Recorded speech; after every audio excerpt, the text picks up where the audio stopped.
നേരത്തെ സ്ഥാനാർത്ഥി പ്രഖ്യാപനം നടത്തി നേരത്തെ തോൽക്കുന്നവരാണ് ഇടതുപക്ഷമെന്ന് പ്രതിപക്ഷ നേതാവ് രമേശ് ചെന്നിത്തല. ദേശീയ രാഷ്ട്രീയത്തിൽ ഇടതുപക്ഷത്തിന് പ്രസക്തിയില്ലെന്നും രാഹുൽ ഗാന്ധിക്ക് പ്രധാനമന്ത്രിയാവാൻ അവരുടെ പിന്തുണ വേണ്ടെന്നും ചെന്നിത്തല പറഞ്ഞു.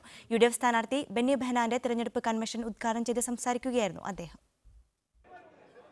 ചാലക്കുടിയിലെ യുഡിഎഫ് സ്ഥാനാർത്ഥി ബെന്നി ബെഹനാന്റെ തെരഞ്ഞെടുപ്പ് കൺവെൻഷനിലാണ് രമേശ് ചെന്നിത്തല വിമർശനം ഉന്നയിച്ചത്. ഇടതുപക്ഷത്തിന് ദേശീയ രാഷ്ട്രീയത്തിൽ ഒന്നും ചെയ്യാനാവില്ലെന്ന് പറഞ്ഞ അദ്ദേഹം കേരളത്തിൽ ഇപ്പോൾ നടക്കുന്നത് CPM, RSS, BJP കൂട്ടുകെട്ടാണെന്നും പറഞ്ഞു. തൃശ്ശൂരും ചാലക്കുടിയും കോൺഗ്രസ് വലിയ ഭൂരിപക്ഷത്തോടെ വിജയിക്കുമെന്നുള്ള ആദ്യ റിപ്പോർട്ടാണ്. ദേശീയ തലത്തിൽ ഇടതുപക്ഷത്തിന്റെ പിന്തുണയില്ലെങ്കിലും രാഹുൽ ഗാന്ധി അധികാരത്തിലേറുമെന്നും രമേശ് ചെന്നിത്തല പറഞ്ഞു. നഷ്ടപ്പെട്ട ചാലക്കുടി മണ്ഡലം വീണ്ടെടുക്കാനാവുമെന്നും വാഗ്ദാനങ്ങളൊന്നും നൽകുന്നില്ലെങ്കിലും ജനങ്ങൾക്കൊപ്പം ഉണ്ടാകുമെന്നും സ്ഥാനാർത്ഥി ബെന്നി ബെഹനാൻ പറഞ്ഞു. ഈ തെരഞ്ഞെടുപ്പിൽ ഒരു സ്ഥാനാർത്ഥിയായപ്പോൾ എന്നോട് കാണിക്കുന്ന സ്നേഹവും വാത്സല്യവും ഞാൻ അഭിമാനത്തോടുകൂടി പറയുന്നു.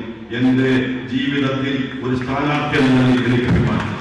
അങ്കമാലിയിൽ നടന്ന തെരഞ്ഞെടുപ്പ് കൺവെൻഷൻ UDF പ്രവർത്തകർ ആവേശത്തോടെയാണ് ഏറ്റെടുത്തത്. മുതിർന്ന നേതാക്കളായ KP A Majeed, PP Thankachan, PJ Joseph തുടങ്ങിയവരും കൺവെൻഷനിൽ സംസാരിച്ചു. മോനിഷ് മോഹനൊപ്പം Levin K Vijayan, media 1 Kochi.